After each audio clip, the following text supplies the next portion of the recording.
Hi, I'm back with the second part of the Art of Delegation video.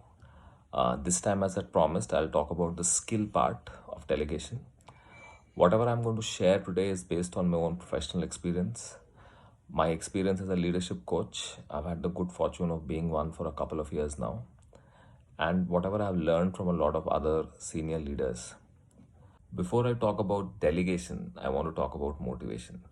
Because understanding the source of human motivation is key to understanding how to delegate effectively. So, what is the source of human motivation? Fundamentally, there are three things.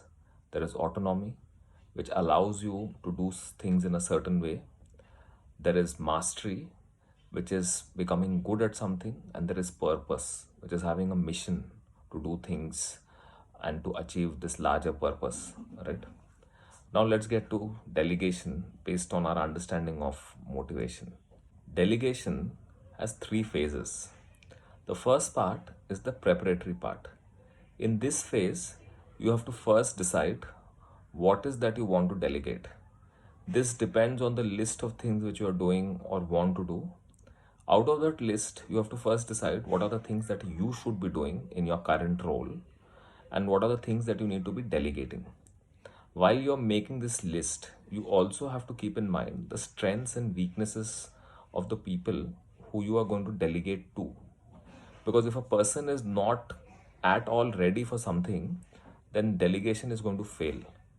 If you still need to delegate something to somebody who's not ready for it, you might have to first work on improving the capability of that person before you can delegate fully to that person.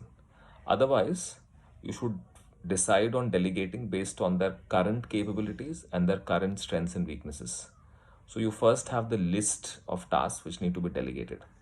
One very interesting thing which I learned in this, and which is something which has been validated by a lot of others, is that you have to give the good stuff also. You can't keep all the good, interesting tasks to yourself. There is always going to be a mix of interesting, cool things to do and boring, mundane tasks to do. One common mistake which most managers make, and I have made that myself, is to keep all the interesting things to ourselves. That is something you cannot do absolutely. You have to make sure that you also give those tasks during delegation. Doing this takes care of the mastery part of human motivation. The second part of delegation is what I call the conversation. In this part, you actually sit down and have the conversation and explain the task to the person you are delegating this task to.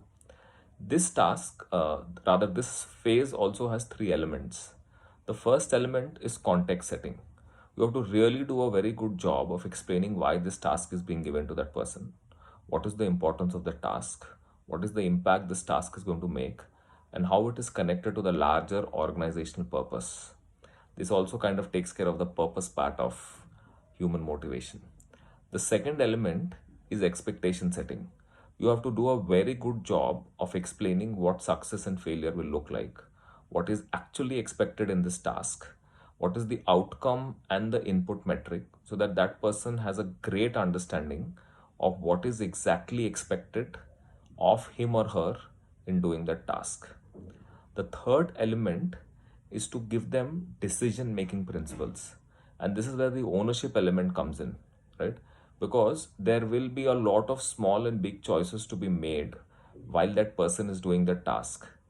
This is where a lot of times delegation fails because that person is not sure how to make those choices. Then either they keep coming back to the manager or they make the wrong choices and they end up failing and delegation looks like a failure. You have to give them the core principles basis which that person can make those choices every day. Now we come to the third part of delegation. This part is the actual doing.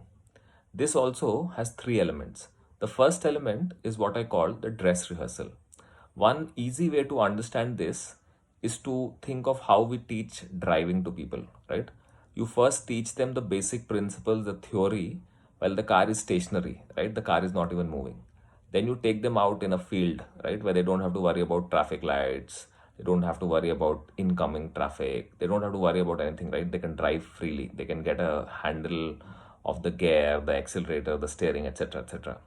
Then you take them out on a road but you take them at a time when there's no traffic, like early in the morning, right? So there's very little traffic. There isn't the pressure of a policeman who's going to catch you. So you can still drive, but you're not worried about a lot of the other pressures which come with driving. Then you finally take them out with real traffic at the peak of traffic time with the traffic policeman and everything, right? And it's the real pressure, but you're still sitting next to them. And after you feel very confident that they have done that part really well, you let them drive on their own. Delegation also works like this. You have to take it step by step and you go through this dress rehearsal. The second part of the doing is to prevent people from early failure. When a person starts on a new task, their confidence is still not there. And if they have a big disappointment in the early days, their confidence is likely to get shattered. This is why you need to make sure that you prevent them from the risk of early failure, which is to say that even if there is failure which happens, you need to take that hit so that that person's confidence. The last part of the delegation is the review. This makes sure that the delegation is effective, which means that the person is held accountable for delivery and they are doing the task as per the expectation set during the expectation setting process, as per the expectation of the organization. In doing the review, you obviously go through all the data, you see the plans, etc., etc. As that person keeps doing the task better and better, and you can get a sense that the delegation is effective, the frequency of the review, the duration of the review, the depth of the conversation can keep reducing so that you can focus your task, you can focus your energy on a lot of other tasks. And that person also now has full ownership and full accountability for that task, which, as we discussed earlier, helps the motivation part as well. This is all I had to share about the doing part, the skill part of delegation. I hope I've answered some of the questions which some of you asked after the first video. Please let me know about this video as well. Thank you so much.